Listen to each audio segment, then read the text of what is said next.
Bonjour à tous et merci de nous suivre pour cette nouvelle édition de votre magazine La Transparence qui aujourd'hui va aborder un thème qui n'est pas trop un nouveau thème qui est en circulation, en vogue en République démocratique du Congo depuis les 10 dernières années. Il s'agit des violences sexuelles. Vous êtes sans ignorer que le Dr Mukwege, le prix Nobel de la paix, dit chaque fois que les violences sexuelles sont devenues une arme de guerre en République démocratique du Congo. Eh bien, pour cette nouvelle édition, nous avons comme invité Monsieur Rifin Louko. Monsieur Rifin Louko, bonjour.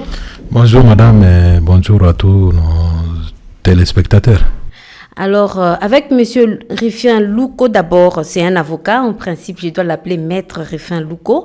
Il est avocat et écrivain, auteur des 2 volumes sur les violences sexuelles, dont l'un des volumes de 600 pages sur les Kivu et l'Ituri. Mais aussi, bientôt, il va défendre sa thèse de doctorat sur la preuve du viol dans la répression des crimes internationaux, cas des viols au Kivu.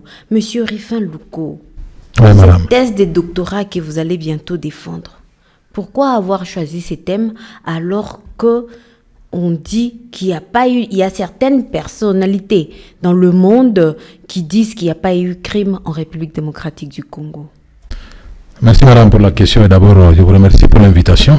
D'abord il faut vous rappeler que ça fait une vingtaine d'années que, voire même, parce que les violences sexuelles au Kivu ont commencé, nous sommes là avant l'arrivée de réfugiés Hutus ou les réfugiés rwandais en général dans notre pays. Là c'est en 94. Donc les violences en général et les violences sexuelles au Kivu ont commencé dans les années 90. Nous sommes là 90, avec le phénomène Ngilima au nord Kivu et le phénomène des groupes armés en général au nord, sud et Maniema. Donc, les violences avaient déjà commencé et à l'époque, beaucoup de dirigeants africains qui sont au pouvoir aujourd'hui n'étaient pas encore au pouvoir. Alors, comment j'ai commencé les recherches? C'est parce que d'abord, moi, je suis un écrivain. Je suis un écrivain, ça fait une quinzaine de publications que Dieu m'a permis de sortir. Et comme je considère que nous ne pouvons pas, après 60 ans d'indépendance, de continuer à utiliser les livres écrits par des Occidentaux qui ont fait la même faculté, les mêmes recherches que nous, moi je m'étais décidé de commencer à écrire. J'ai déjà écrit, la plupart de mes publications sont dans tous les palais de justice et au travers de la République. Et je m'étais chargé également d'accompagner l'œuvre de tous nos médecins qui étaient engagés sur le front de l'accompagnement des victimes de violences sexuelles. Ils n'avaient pas de défenseurs. Les défenseurs, c'était uniquement ceux qui les soignaient. Il fallait qu'il y ait d'autres défenseurs praticiens de droit et aussi écrivaient, parce que la plus belle fille du monde donne ce qu'elle a, donne ce qu'elle a, et moi en tant qu'écrivain, j'ai donné ce que j'avais, c'était l'écriture. Il fallait immortaliser. Vous voulez écrire votre propre histoire comme a prédit Lumumba? Lumumba avait dit que non, désormais l'histoire du Congo ne sera plus écrite ni à New York, ni à Bruxelles, ni à Washington, ni à Paris, mais ça sera écrit à Kinshasa, au Congo, à Lubumbashi, dans toutes nos provinces, par des Congolais. Alors, je suis parmi ceux qui considèrent qu'il avait raison et qu'il ne peut pas seulement avoir raison en parlant, mais il faut que nous qui sommes héritiers de son combat, nous puissions faire ce qu'il a prédit, ça veut dire écrire. Et donc, c'est ainsi que j'ai commencé les recherches sur les violences sexuelles. Ces recherches ont donné les 2 livres que vous avez présentés, les violences sexuelles au Congo, Kinshasa et Brazzaville, 530 pages, et les violences sexuelles au Kivu et en Ituri, environ 600 pages. Et ce sont ces 2 livres qui ont donné l'idée de la thèse. Et cette thèse des doctorats, je rappelle que c'est la preuve du viol dans les répressions des crimes internationaux, cas des viols au Kivu. Il y a des termes qui font tiquer dans votre thèse des doctorats, dont la répression des crimes internationaux. Ouais. Et puis vous parlez de la preuve. Ouais. Vous avez des preuves? Non, oui, madame, une thèse, ce n'est pas un rapport de stage, une thèse, ce n'est pas un rapport d'ONG, une thèse, c'est un document scientifique une étude approfondie qui est sanctionnée par une rédaction.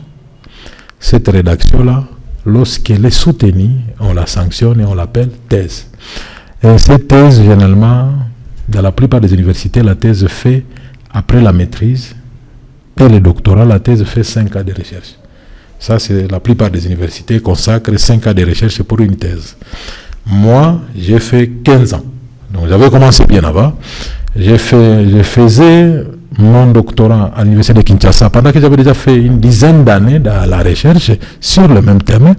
Et donc, j'y ai ajouté les 5 ans. Et je suis parti, n'est-ce pas, aux États-Unis et au Canada pour faire 5 ans de la rédaction. La thèse est finie. Parce que il y a beaucoup trop de preuves de ces violences. Il y a beaucoup trop de preuves. Madame, je dis, pour que j'en fasse une thèse, ça fait déjà 15 ans de recherche, comme je dis, plus de 15 ans. Donc, je n'ai pas besoin que celui-ci ou celui-là conteste qu'il n'y a pas de preuves, qu'il n'y a pas de violence sexuelle. La thèse va prouver, ou bien a déjà prouvé dans son rédaction, que les violences qui ont eu lieu en RDC depuis les années 90 ou 90 sont une forêt de violence. Une forêt de violence. Et que la justice, chaque fois qu'elle avait des plaintes, de dénonciation, elle condamnait rarement parce que partout on dit non, il n'y a pas de preuves. Vous, madame, vous plaignez, tel monsieur, vous plaignez pour ta famille, pour tes enfants, pour ton épouse, mais il n'y a pas de preuves. Et lorsque les victimes parlent, on dit non, il n'y a pas ce qu'on appelle en droit la corroboration. Ça veut dire, vous avez dit, il faut qu'il y ait d'autres éléments, il y ait des indices, il y ait d'autres personnes qui confirment dans le même sens. On appelle ça corroboration. Ça veut dire qu'il y ait d'autres éléments qui concourent à ta faveur pour confirmer ce que vous avez dénoncé. Notre thèse est allée au-delà de ça et donner toutes les preuves et comment réprimer les violences sexuelles qui ont lieu il y a 10 ans, 20 ans, 30 ans. Comment prouver ça? Donc, il y a eu beaucoup de preuves. Il y a beaucoup de preuves parce que ces viols-là continuent jusqu'à maintenant. On dit, il y a certaines thèses qui soutiennent qu'il n'y a pas de preuves de ces violences, alors que vous dites qu'il y a tellement de preuves. Et il y a certains gens qui estiment que les preuves ont été effacées. Dites-nous un peu comment s'est déroulée votre étude, les 15 ans d'études, comment ça s'est déroulé, quelles sont les difficultés que vous avez eues, parce que c'est rare quand même que quelqu'un fasse une preuve des doctorats autour de cette question des répressions des crimes internationaux. Très bien. D'abord, j'ai fait toute... parce que c'est une thèse qui porte ici les violences sexuelles qui ont eu lieu au Kivu. Donc, j'ai commencé par l'Ituri, le Nord Kivu, les Grands Nord comme on l'appelle, Walikale. Les Grands Nord, c'est Beni, Lubero. Ça, c'est les Grands Nord qui commencent vers Kiwanja jusqu'à Beni. J'ai fait également les petits Nord, s'il faut appeler ça comme ça, Massissi, Walikale, Rutshuru. Et j'ai fait le Sud Kivu. Le Sud Kivu, cette précieuse province, l'une des provinces du pays la plus naturelle. J'ai fait Uvira, Makobola, Kasika, j'ai fait Miti, j'ai fait Calais, j'ai fait Walungu, j'ai fait Kabare. C'est une quinzaine d'années de recherche. Et donc partout là-bas, pour ne citer que ces endroits-là, Kamituga et Consort Manga, Kindo Manyama, Shabunda, Songo, Kabambare, Punia, Pangi, pour ne citer que cela. Et, madame, lorsque vous faites l'ensemble du recoupement de toutes les données que vous recueillez, ces données-là, nous les avons, madame, auprès de nos services de police qui sont installés dans la plupart de ces coins. Et là où il n'y a pas de police, il y a des églises. Et les églises ont des sections ou des divisions ou des départements qui sont chargés de violences sexuelles. La plupart de nos églises catholiques, protestantes, orthodoxes, selon que ces églises sont disséminées dans la plupart de ces provinces. Vous avez la MONUSCO partout là-bas. Vous avez plusieurs ONG de femmes dans la plupart de toutes ces villes et cités que je viens de citer pour me permettre la tautologie.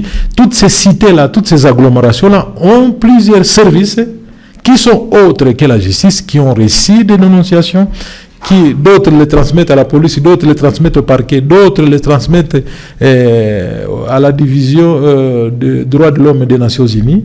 Et donc, toutes ces données-là, madame, ont été documentées et nous avons recueilli la plupart pour aboutir à cette banque de données de preuves. Et lorsque ajouté à cela le passage dans les différents cours et tribunaux, ça veut dire aux différents cours ou différents tribunaux, vous avez l'ensemble de tous les jugements qu'on a jugé plusieurs criminels, rebelles, de l'armée régulière, donc des indisciplinés, de la police, qui ont été condamnés pour des violences sexuelles. Vous avez toutes ces statistiques. J'ai rencontré beaucoup de bourreaux dans les prisons. J'ai rencontré les victimes dans les hôpitaux, notamment à Panzi, c'est à Bukavu, Hill Africa, c'est à Goma et Dox. Il y a plusieurs hôpitaux à l'hôpital général et consorts, dans les DESC ou le département des violences sexuelles. C'est énorme, madame. Le monde n'en a jamais connu un conflit qui a créé autant de violences sexuelles. Et c'est donc absolument très injuste que seule la RDC n'a pas bénéficié de l'accompagnement de la communauté internationale pour qu'il y ait justice transitionnelle ou un tribunal pénal sur la RDC.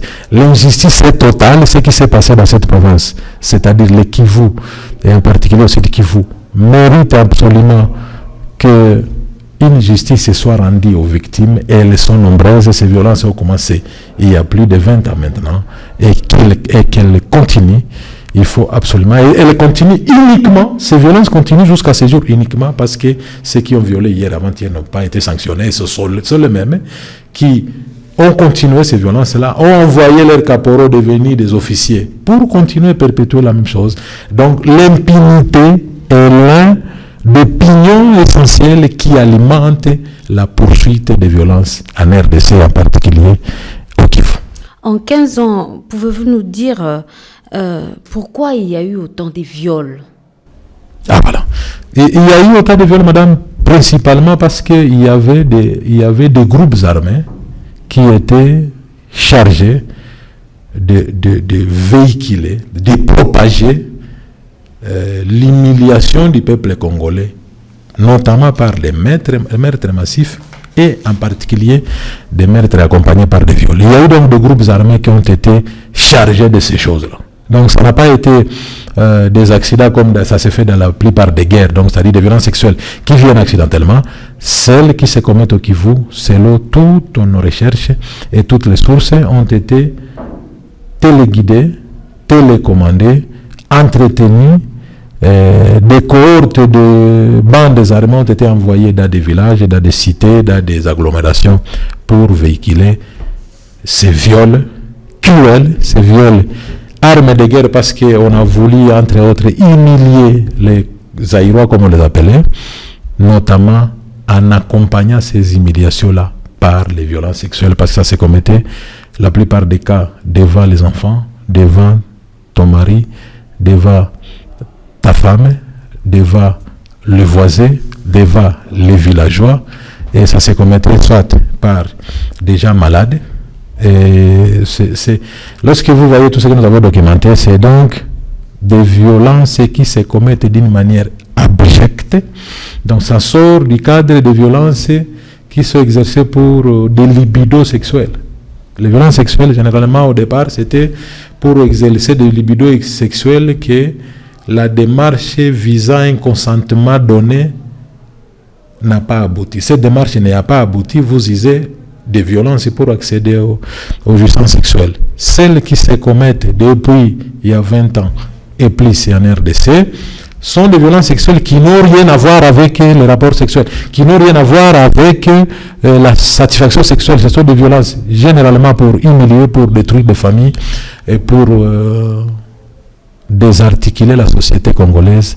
Et nous avons aujourd'hui les conséquences dont vous dénoncez chaque jour, parce que beaucoup de familles au Kivu ont été détruites par ces violences sexuelles.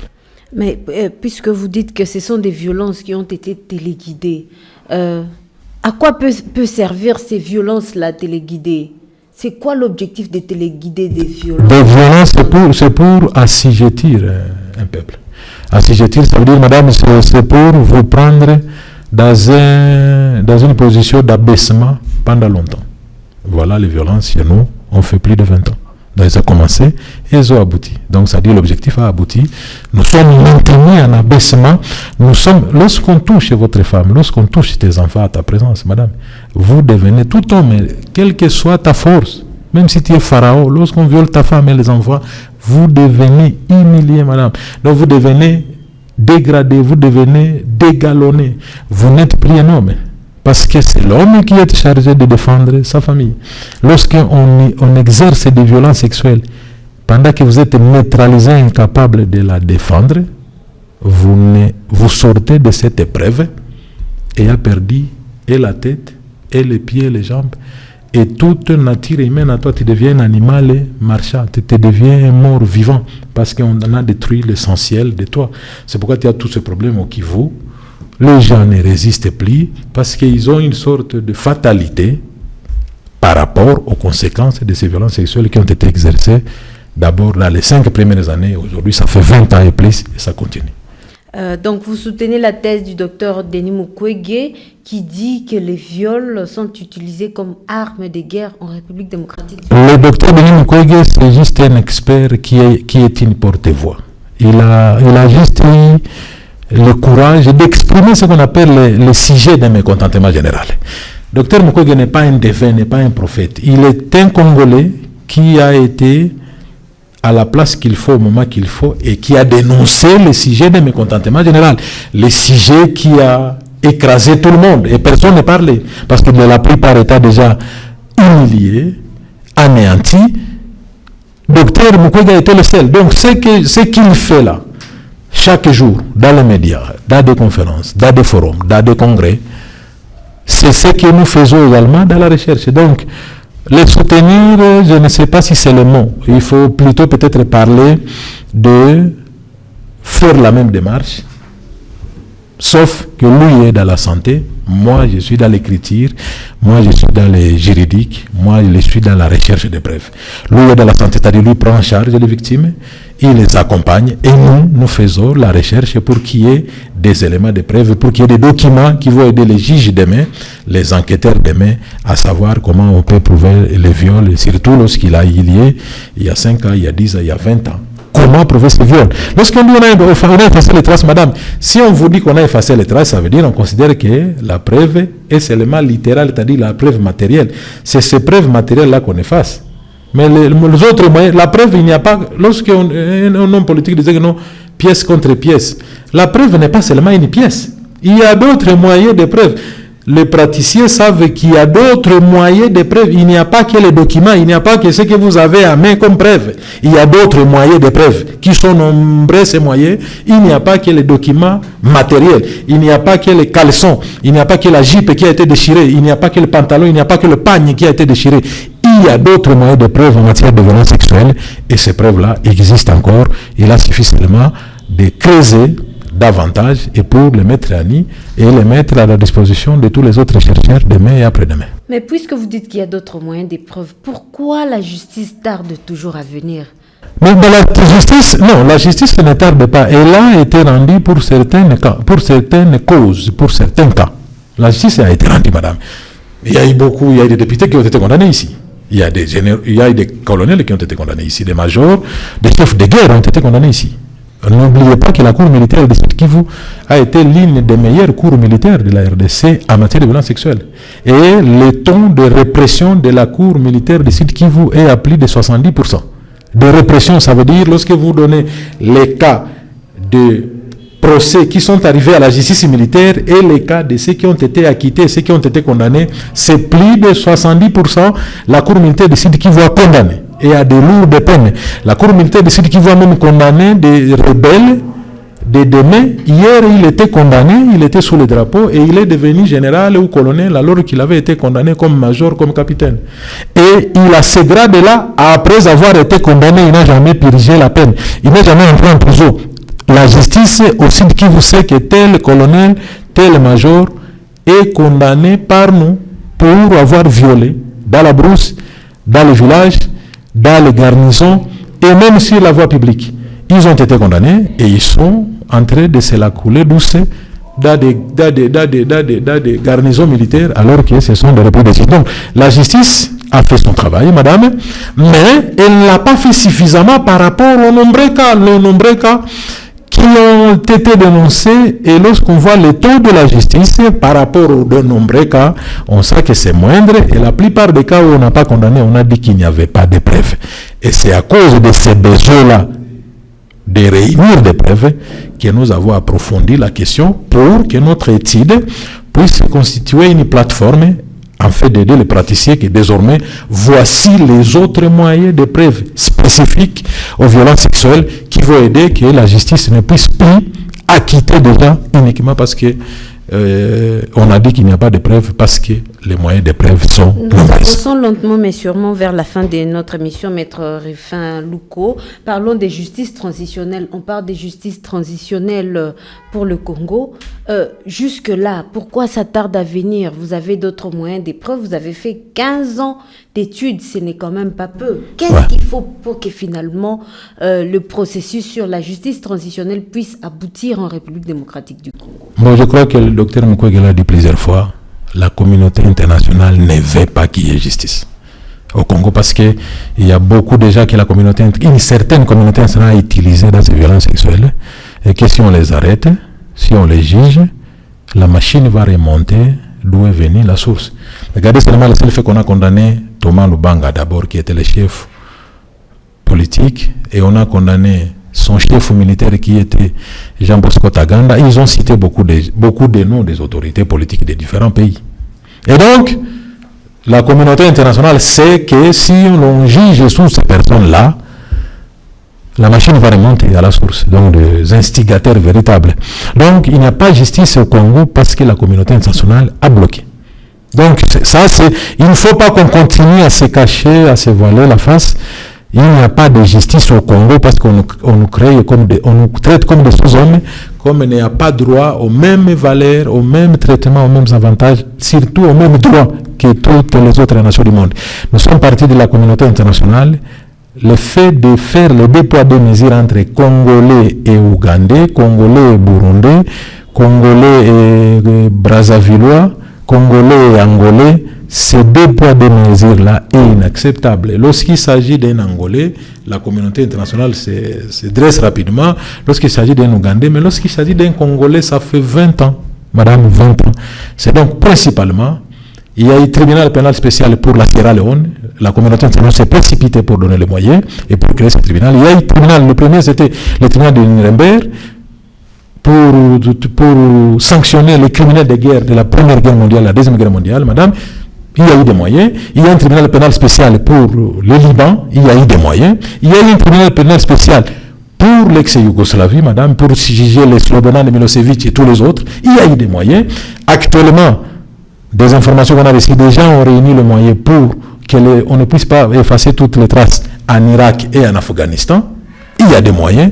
Pour la RDC, c'est un peuple de sous-hommes, c'est comme ça qu'on nous traite. Et ça fait 20 ans, personne ne nous répond. Mais que doit-on faire? Mais ce que nous faisons, madame, c'est faire des recherches, mobiliser, conscientiser, parler pour que la population considère que le combat du docteur Mukwege n'est pas un combat d'une personne, c'est un combat de toute la femme congolaise, c'est un combat de toute la jeunesse congolaise, c'est un combat de tous les intellectuels congolais, c'est un combat de tous les peuples congolais. Et donc, lorsque ça arrive à ce niveau-là, comme le monde l'a dit, nous avons donc la possibilité que nous tous nous puissions nous dresser comme un seul homme, en fait que l'on nous écoute, et si on ne peut pas nous écouter, qu'on quitte notre pays, que la communauté internationale nous laisse tranquille, parce que finalement c'est de l'aventure leur présente dans notre pays lorsqu'ils ne peuvent pas répondre de nos besoins comme ils répondent dans d'autres pays.